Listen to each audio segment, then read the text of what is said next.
everyone, this is my do-it-yourself TV wall.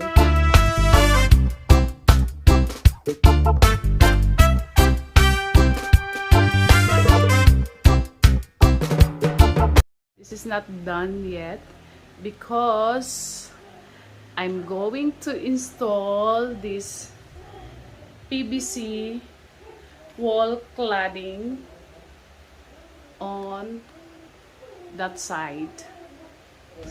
So here we go.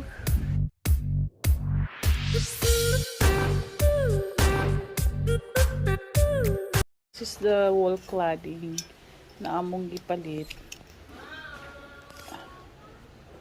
We will, ito yung code. Atubangan. So para mag-cut ta, ibaliktad na to. Then we will measure. Ang size atong nasa taas kay 31 cm. So, mo na mo ay baliktad sana. 31 cm. So, using the squala.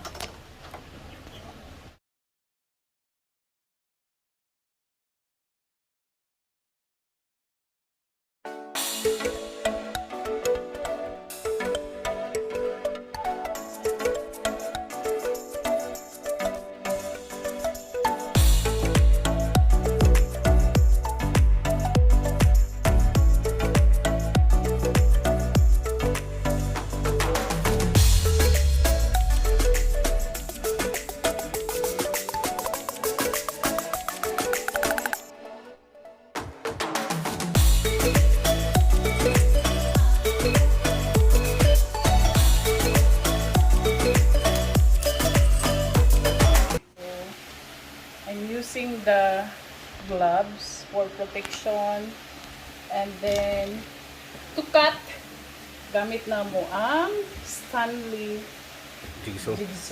Stanley din. So right now itawag na ko ang cutter. Yung cutter niya pagtaod i-push na mo ni diri, tapos isulod ni diri. Okay, try lang.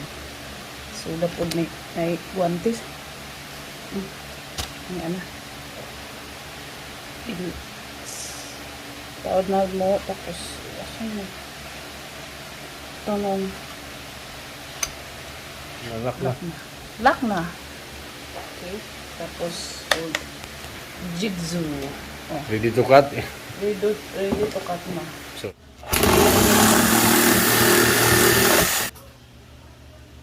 Sige.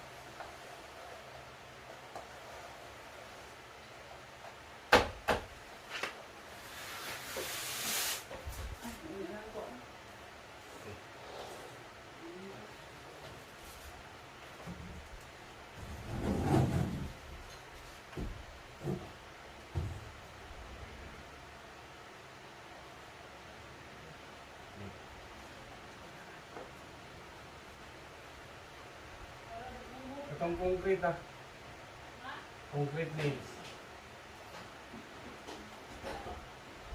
Si nails. Pilit na to na. Only ang no more nails.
finally, our DIY project is completed.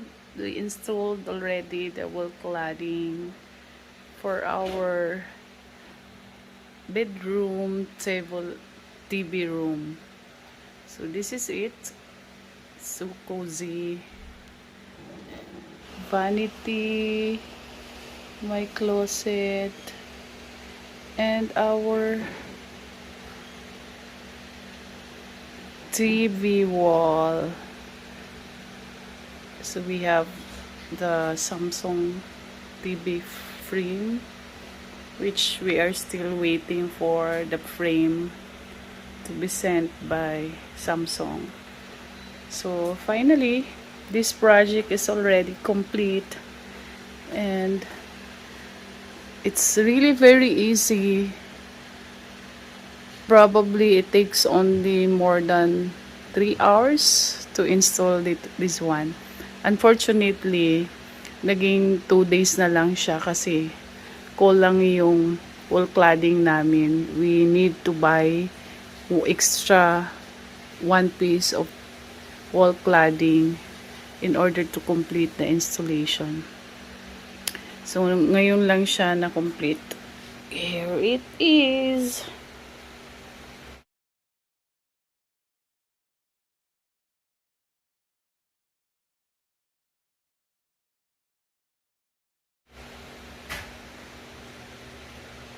Madali lang install. We're using actually the no more nails to install this one. But ang importante is you will have a very good cutter or jigsaw to cut the PVC wall cladding. Kasi kung hindi, mahirap siya.